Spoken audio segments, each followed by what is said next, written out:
Hello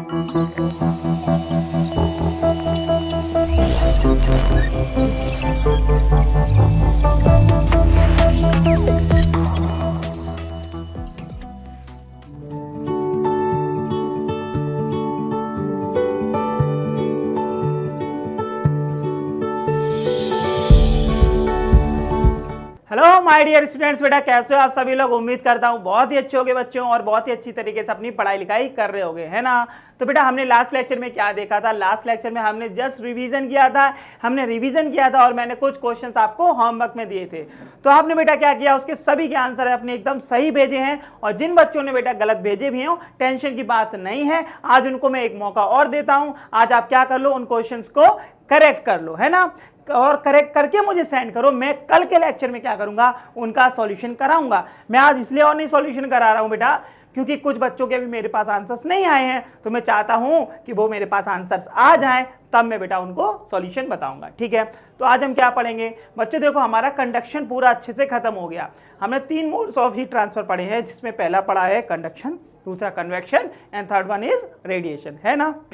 तो अब क्या करना है बेटा, हमने कंडक्शन खत्म कर लिया। कन्वेक्शन में सर क्या बताओगे आप, बेटा कन्वेक्शन हमें नहीं पढ़ना ज़्यादा। कन्वेक्शन हमने जितना सीखा है ना, जस्ट उतना ही रहेगा। कितना कि कन्वेक्शन में बेटा पार्टिकल्स हमारे क्या करते हैं, हमारे एक जगह से दूसरी जगह जाते हैं। कौन, हमारे मीडियम के मॉलिक्यूल्स बोले तो एक जगह से दूसरी जगह जाते हैं हीट का ट्रांसफर करने के लिए। बस हमें इतना याद रखना है। बाकी जो हमें डिटेल में पढ़ना है वो है हमारा कंडक्शन एंड हमारा रेडिएशन। आई बात समझ में। तो कंडक्शन पे हमने न्यूमेरिकल्स भी कर लिए, बहुत अच्छे न्यूमेरिकल्स कर लिए, और हमने कॉन्सेप्ट भी सीख लिया। आज हम पढ़ेंगे बेटा क्या, रेडिएशन। और अब से रेडिएशन को हम बहुत ही डिटेल में पढ़ने वाले हैं, ठीक है ना। तो रेडिएशन क्या था बेटा, रेडिएशन भी हमारा हीट ट्रांसफर का एक मोड था, है ना, जिसमें हमारा बेटा क्या था, हमारा एक जगह से दूसरी जगह हीट आ रही थी विदाउट एनी मीडियम। सबसे अच्छा ऑप्शन कौन सा है उसका, या बोलो तो एग्जाम्पल कौन सा है उसका, सन और अर्थ का एग्जाम्पल। क्योंकि सन से हीट आ रही है ना अर्थ पे, हाँ सर आ रही है। तो किस हेल्प से आ रही है, बोले तो किस मोड की हेल्प से आ रही है, वो आ रही बेटा रेडिएशन की हेल्प से। तो अब हम क्या पढ़ेंगे, रेडिएशन पढ़ेंगे, और रेडिएशन के बारे में बहुत ही अच्छी अच्छी चीजें हम पढ़ने वाले हैं। तो उसमें पहला हम क्या पढ़ेंगे बच्चे, ध्यान से समझना। हम क्या करेंगे, अब रेडिएशन के बारे में डिटेल में पढ़ेंगे। उसमें हम जो रेडिएशन है, अब देखो बेटा रेडिएशन क्या है, एक तरह से लाइट जो हमारी आ रही है वो in the form of radiation आ रही है। अब हम क्या करते हैं, लाइट, और ये बोलो तो एनर्जी आ रही है, सन से एनर्जी आ रही है, और बेटा हर ऑब्जेक्ट पे गिर रही है। आई मीन जो एनर्जी आ रही है बच्चे, वो क्या है, ऑब्जेक्ट पे गिर रही है ना, किसी भी बॉडी पे गिर रही है। तो अब हम वो सीखेंगे कि जो हमारे पास एनर्जी आ रही है, देखो जरूरी नहीं है कि एनर्जी हमारी सन से ही आ रही है रेडिएशन के फॉर्म में। हम आगे सीखेंगे रेडिएशन कोई भी बॉडी रेडिएट कर सकती है। जिस भी बॉडी का कोई ना कोई टेम्परेचर है वो रेडिएशन एमिट कर सकता है, जैसे हम लोग भी रेडिएशन एमिट कर रहे हैं, और ये सही बात है। आई बात समझ में। ऐसा नहीं कि क्या केवल और केवल सनलाइट ही रेडिएशन है, नहीं, कोई भी बॉडी बेटा, कोई भी बॉडी हमारी क्या कर सकती है, हमारी कोई भी बॉडी रेडिएशन एमिट कर सकती है। आई बात समझ में। मैंने एग्जाम्पल भी लिया था आग जला के, कि उसमें आग में क्या था बेटा, तीनों थे ना, कंडक्शन, कन्वेक्शन एंड रेडिएशन। तो कोई भी बॉडी जिसका कुछ टेम्परेचर होता है वो रेडिएशन एमिट कर सकती है। चलो अब सीखते हैं हम क्या करते हैं बच्चे, हम क्या करेंगे, ध्यान से समझना। हम रेडिएशन को गिराते हैं किसी भी मैटर पे हम रेडिएशन को गिरा के देख लेते हैं। मैटर बोलो या कि बोलो तो कोई भी ऑब्जेक्ट, किसी भी ऑब्जेक्ट पे हमने क्या किया, ध्यान से समझना बेटा अच्छे से, कुछ ज्यादा टफ नहीं है, बहुत इजी है ना। मान लो बेटा यहां से मैंने क्या की, एनर्जी या बोलो तो एनर्जी यहां पे गिराई, और मैंने क्यू अमाउंट ऑफ एनर्जी यहां पे गिराई, किस पे, इस ऑब्जेक्ट पे। तो ये जो क्यू अमाउंट ऑफ एनर्जी मैंने यहां पे गिराई है बेटा, समझेंगे हम कि इसके साथ क्या क्या होता है। बोले तो ये जो एनर्जी आ रही है यहां से, ये इस ऑब्जेक्ट पे गिराई जा रही है, तो ये ऑब्जेक्ट इस एनर्जी का क्या क्या करने वाला है, तो वो ही हम पढ़ने वाले हैं। तो हमारे टॉपिक का जो नाम होगा, वो हमारा टॉपिक का नाम क्या है, बोलो इंटरेक्शन ऑफ, वो भी किसका, इंटरेक्शन ऑफ बेटा हमारा radiation, interaction of radiation with matter. किसी भी मैटर के साथ इसका इंटरेक्शन कैसा होने वाला है, वो हम पढ़ने जा रहे हैं। आ रही है बात समझ में? एकदम बिल्कुल आ रही है सर, इसमें कोई दिक्कत नहीं है ना बेटा। अब देखो ध्यान से क्या करेंगे, ये गिरा इस पे, ये देखो energy Q, amount of energy गिरी। अब बेटा ये करता क्या है, कुछ एनर्जी को एब्जॉर्ब करता है। समझो मैंने क्या बोला, कुछ एनर्जी को ये क्या करेगा, एब्जॉर्ब करेगा। कुछ एनर्जी तो ये एब्जॉर्ब कर लेगा, और बेटा कुछ एनर्जी ये क्या करता है, रिफ्लेक्ट कर देता है। बोले तो ये ऑब्जेक्ट हमारा कुछ एनर्जी रिफ्लेक्ट करता है। बात समझ रहे हो? कुछ एनर्जी इसने यहां पर हमने जो एनर्जी डाली है उसका कुछ अमाउंट ऑफ एनर्जी ये रिफ्लेक्ट करेगा, कुछ अमाउंट ऑफ एनर्जी एब्जॉर्ब करेगा, एंड बेटा कुछ अमाउंट ऑफ एनर्जी ये क्या कर देने वाला है, ट्रांसमिट कर देने वाला है, ट्रांसमिट कर देने वाला है। कोई भी ऑब्जेक्ट पे जब एनर्जी गिराई जाती है तो वो ये करता है किसके साथ, बोले तो जो एनर्जी उस पर गिराई जाती है। फॉर एग्जांपल मैं अगर अपने हाथ पे बेटा एनर्जी गिराऊं, यहां से एनर्जी गिर रही है, यहां से मान लो कोई भी, तो मेरा हाथ क्या करेगा, कुछ एनर्जी को रिफ्लेक्ट करेगा, कुछ को एब्जॉर्ब कर लेगा और कुछ को ट्रांसमिट कर देगा। मतलब अंदर ले जाने के बाद बाहर निकाल देगा, ट्रांसमिट कर देगा। बात आई समझ में? तो देखेंगे बेटा क्या हमने मान लिया बेटा कि क्यू अमाउंट ऑफ एनर्जी गिरी, तो इसने क्या किया, हमारी कितनी कुछ अमाउंट ऑफ एनर्जी रिफ्लेक्ट की। रिफ्लेक्टेड एनर्जी को बेटा मैं क्यू आर से डिनोट करूंगा, किससे, क्यू सफिक्स में आर। और बेटा जो एनर्जी इसने एब्जॉर्ब की, ये रेड कलर वाली, इस एनर्जी को बेटा क्यू ए से डिनोट करूंगा। क्लियर है? और बेटा यहां पर जो एनर्जी बाहर निकाल दी इसको डिनोट करूंगा क्यू सफिक्स में टी, यानी कि ट्रांसमिट एनर्जी जो बाहर निकाल दी। अब बात समझना, फॉर एग्जाम्पल 100 जूल एनर्जी गिराई बेटा, 100 जूल एनर्जी गिराई, मान लो इसने 50 जूल एनर्जी रिफ्लेक्ट कर दी, 20 जूल एनर्जी इसने एब्जॉर्ब कर ली, तो बेटा 30 जूल एनर्जी बाहर निकाल देगा। एनर्जी कंजर्वेशन यहां पर भी लगेगा। सर आप ये क्यों बता रहे हो? क्योंकि बेटा इससे हमारी कुछ टर्म्स आएंगी जो हमें याद रखनी है, क्योंकि उन पे क्वेश्चन आ जाता है कभी कभी। आई बात समझ में? हमें कुछ टर्म्स हैं जो कि याद करनी है। आई बात समझ? देखेंगे क्या है, ध्यान से समझना बच्चे, ध्यान से समझना, ठीक है ना?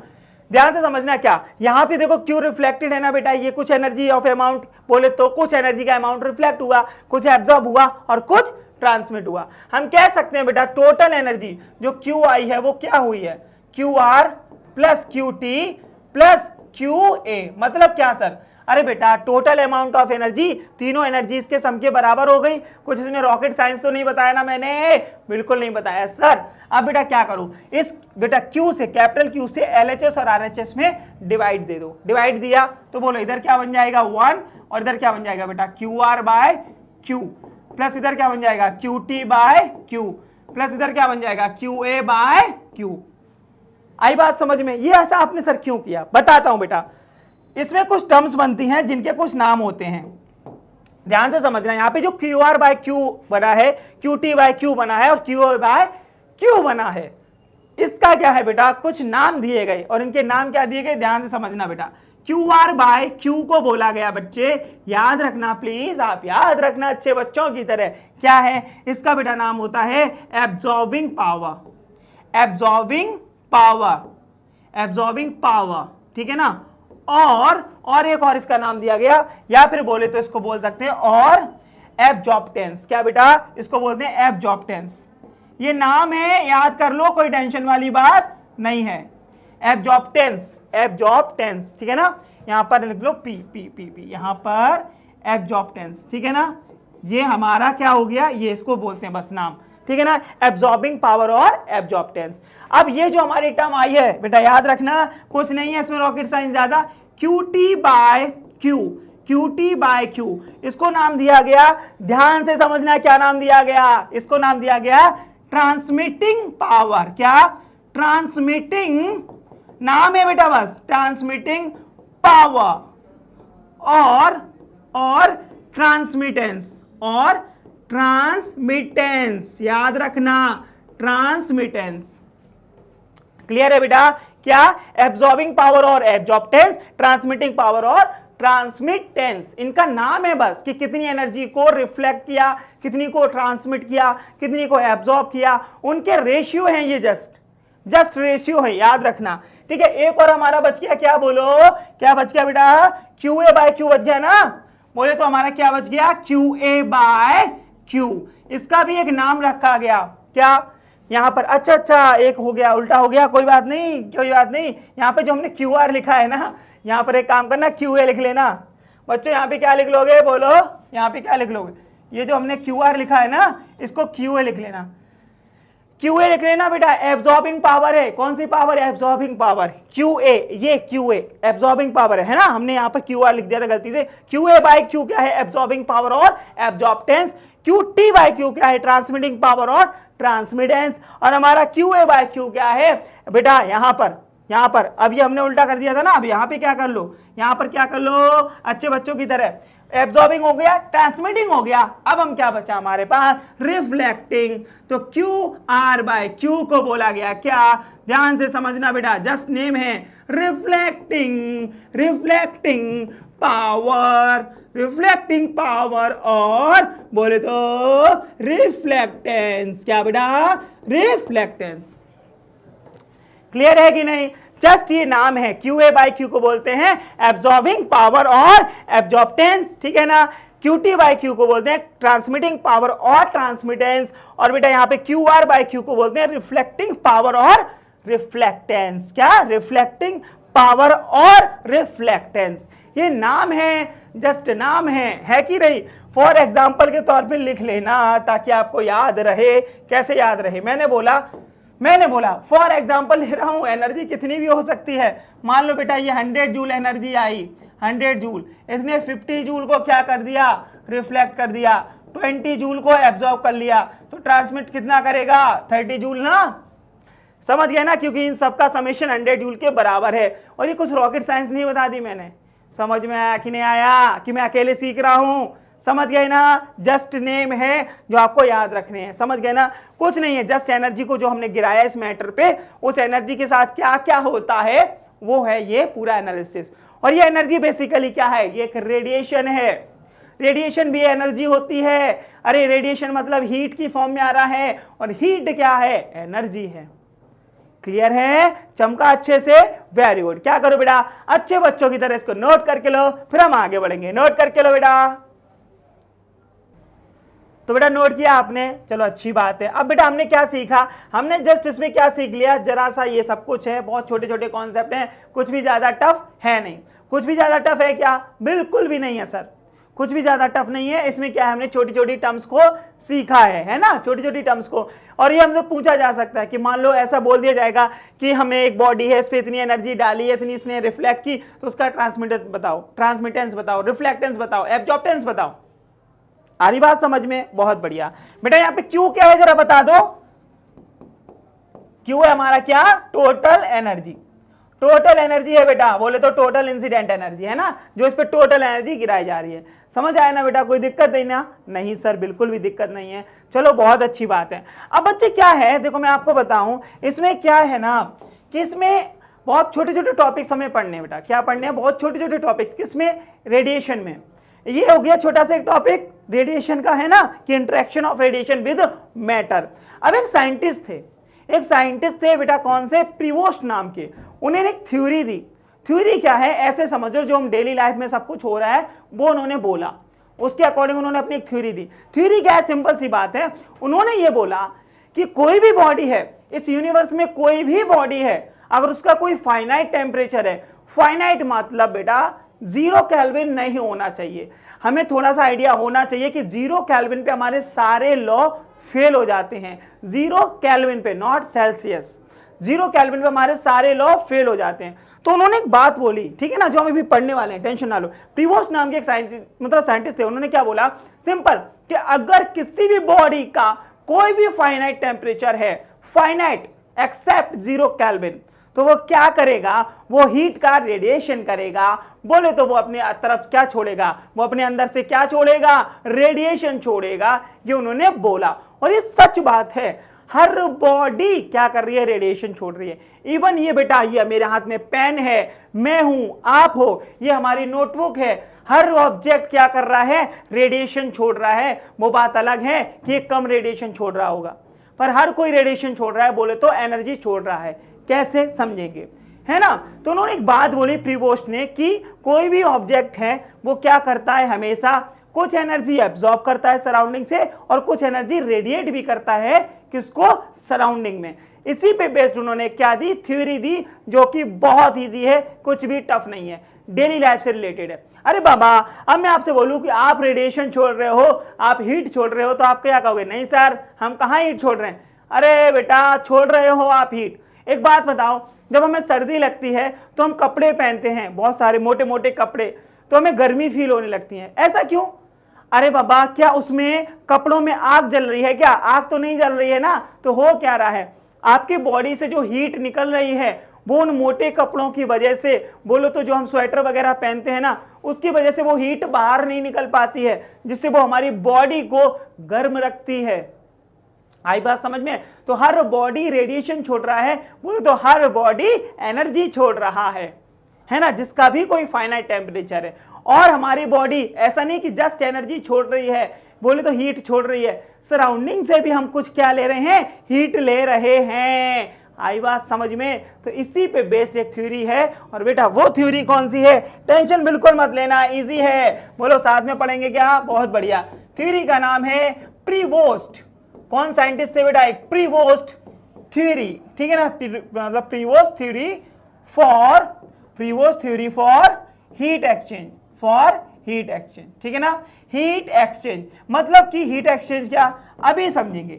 मैंने बेटा क्या बोला आपको? मैंने जस्ट एक लाइन बोली आपको, क्या कि हमारी कोई भी बॉडी है और उसका टेम्परेचर अगर 0 केल्विन के अलावा कुछ भी है तो वो क्या करेगी?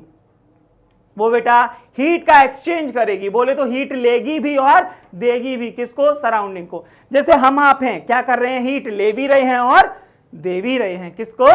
सराउंडिंग को। आई बात समझ में? सराउंडिंग को दे भी रहे हैं, है कि नहीं? तो इसी भी बेस हमारी एक थ्योरी है, Prevost theory for heat exchange. अब ये क्या है सर?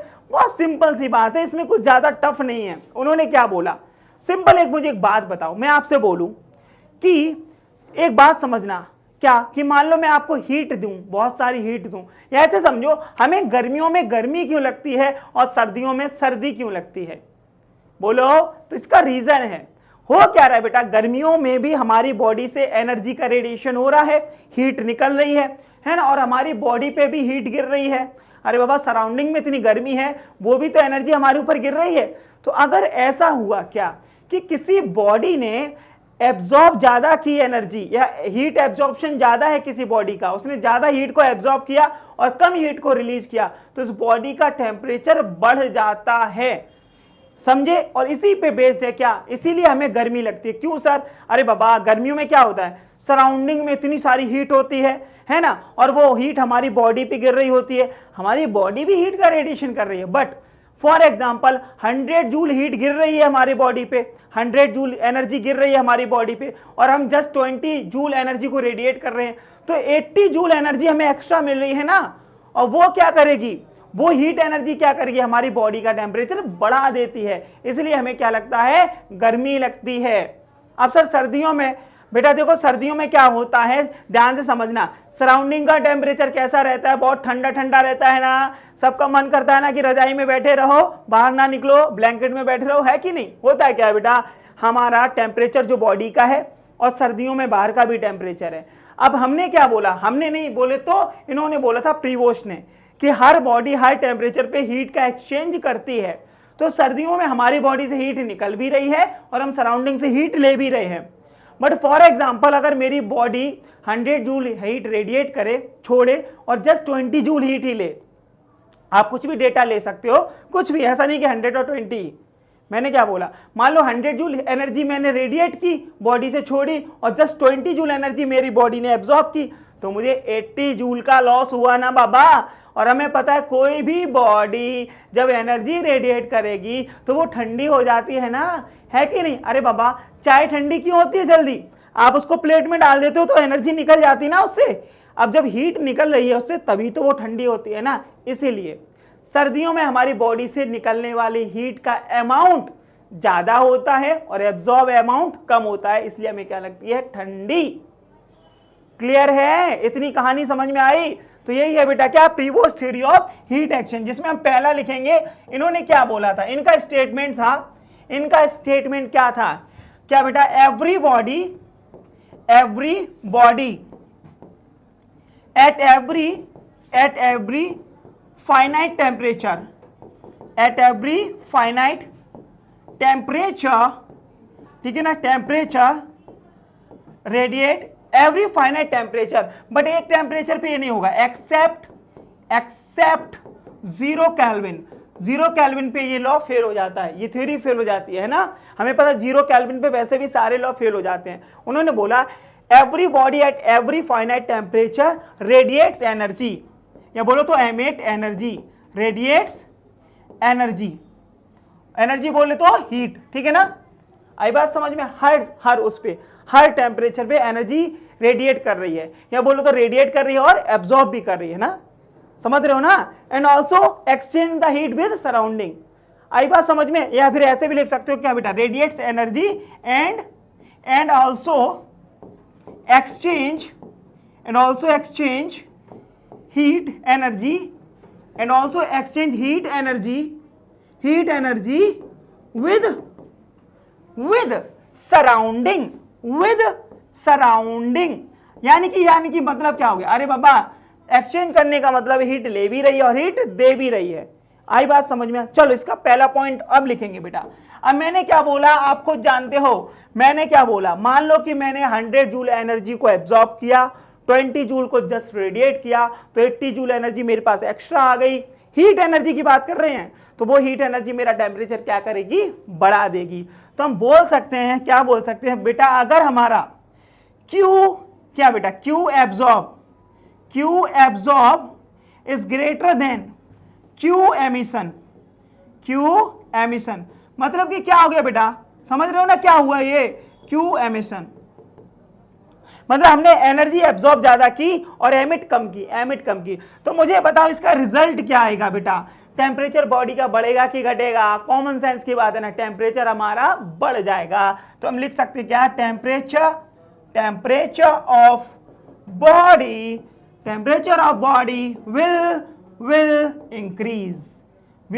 इंक्रीज। आई बात समझ में, temperature of body will increase. अच्छा अब मैं आपसे एक बात पूछूं, आप लोग मुझे आंसर देंगे, सभी लोग आंसर दोगे कि नहीं, बिल्कुल देंगे सर। अब जस्ट इसका उल्टा कर दें, अब क्या हुआ हमारी Q एब्जॉर्ब है बेटा, जो है ना, Q जो एब्जॉर्ब है ना, हमने जो हीट एनर्जी एब्जॉर्ब की वो कम है Q एमिट से। बोलो तो हमने कम एनर्जी को क्या किया, समझ में आ रहा है ना, हमने क्या किया, कम एनर्जी को बेटा एब्जॉर्ब किया और ज्यादा एनर्जी को क्या कर दिया, एमिट कर दिया। तो मुझे बताओ क्या हुआ होगा बच्चा, क्या हुआ होगा, टेम्परेचर बढ़ेगा कि घटेगा, बोलो टेम्परेचर हमारा क्या होगा, यहाँ पे देखो एब्जॉर्ब कम है ना, रेडिएट ज्यादा है, तो टेम्परेचर ऑफ बॉडी विल बोलो डिक्रीज, क्लियर है, विल डिक्रीज। अरे ये कोई ऐसी थ्योरी नहीं है जो बहुत टफ है, डेली लाइफ की थ्योरी है। हमें ठंडी क्यों लगती है, हमें गर्मी क्यों लगती है, या हमें कभी कभी नॉर्मल टेम्परेचर क्यों फील होता है, वो भी समझेंगे, ठीक है ना। अब एक बात बताओ, सिंपल सी बात है, ये तो पता चल गया कि कब टेम्परेचर बढ़ेगा, कब टेम्परेचर घटेगा। क्या ऐसा भी हो सकता है कि टेम्परेचर विल रिमेन सेम, बिल्कुल हो सकता है ना सर, वो कब होगा, सोच के बताओ, बिल्कुल सही। अगर बेटा मेरे बॉडी का भी कुछ टेम्परेचर है, मैंने क्या किया, 100 जूल ही एनर्जी एब्जॉर्ब की और 100 जूल एनर्जी ही रेडिएट की, समझ में आया, 100 जूल एनर्जी एब्जॉर्ब की और 100 जूल ही रेडिएट कर दी। तो मेरी बॉडी का टेम्परेचर बढ़ेगा कि घटेगा, बोलो, कुछ नहीं होगा सर, बिल्कुल कुछ नहीं होगा। मैंने जितनी एब्जॉर्ब की उतनी एमिट कर दी, अपने पास कुछ रखी नहीं एक्स्ट्रा अमाउंट ऑफ हीट। जब मेरे पास एक्स्ट्रा अमाउंट ऑफ हीट है ही नहीं तो टेम्परेचर कहां से बढ़ेगा, बोल, नहीं बढ़ेगा ना। तो ऐसा केस भी हो सकता है जब बॉडी का टेम्परेचर कांस्टेंट रहे। कब रहेगा वो कांस्टेंट, जब जितनी एनर्जी एब्जॉर्ब करे उतनी ही रेडिएट कर दे। क्लियर है, बिल्कुल सर क्लियर है ना। तो इतना नोट कर लो, नोट किया बेटा आपने, बहुत बढ़िया। तीसरा पॉइंट हम लिख ले बेटा, चलो तीसरा पॉइंट लिख लेंगे कि कब हमारी एनर्जी बोले तो हमारा टेम्परेचर सेम रहेगा। अगर Q absorb equals to Q emission, मतलब बच्चे हमने जितना एब्जॉर्ब किया उतना ही एमिट कर दिया। आई बात समझ में। तो मुझे बताओ टेम्परेचर ऑफ बॉडी बोलो temperature of body will remains बोलो will remain same क्लियर है कि नहीं? क्लियर है ना? कुछ टफ नहीं है ना? बिल्कुल सर, इसमें क्या टफ है? कुछ था क्या बच्चे? बिल्कुल भी नहीं था, है ना? तो अच्छे से स्क्रीन पॉज करो। यही है थ्योरी, इसमें ज्यादा कोई डेरिवेशन नहीं है। प्रीवोस्ट ने ये थ्योरी बोली थी, जस्ट हमें थ्योरी समझनी थी। सर थ्योरी क्यों समझनी थी? क्योंकि इंपॉर्टेंस है इसका, आगे यूज होगा इसका, है ना? और हमें एक नई बात पता चली कि हर बॉडी क्या कर रही है, हीट दे भी रही है सराउंडिंग को और हीट ले भी रही है। आई बात समझ में? और ये किसने बताया था? प्रीवोस्ट ने बताया था, इसलिए उसकी थ्योरी का नाम रख दिया Prevost theory of heat exchange. Clear है? चलो नोट करके लो बेटा, फिर आगे बढ़ेंगे। नोट करके लो। तो बेटा नोट किया आपने, वेरी गुड। अब हम क्या करेंगे, हमें इतना तो पता चल गया कि क्या है कि कोई भी बॉडी एनर्जी को छोड़ती भी है और एनर्जी को लेती भी है ना? तो इससे रिलेटेड एक डेफिनेशन आई और वो डेफिनेशन क्या हम मिलके बेटा सीखेंगे, ठीक है ना? मैंने क्या बोला, अब हमारी जस्ट छोटी छोटी डेफिनेशंस रह गई हैं जो हमें सीखनी है रेडिएशन में। और वो क्या है बेटा, एक डेफिनेशन आई जिसका नाम बोला गया एमिसिव पावर। कौन सी पावर? Emissive power. टेंशन मत लो, बहुत ही ईजी है, एमिसिव पावर।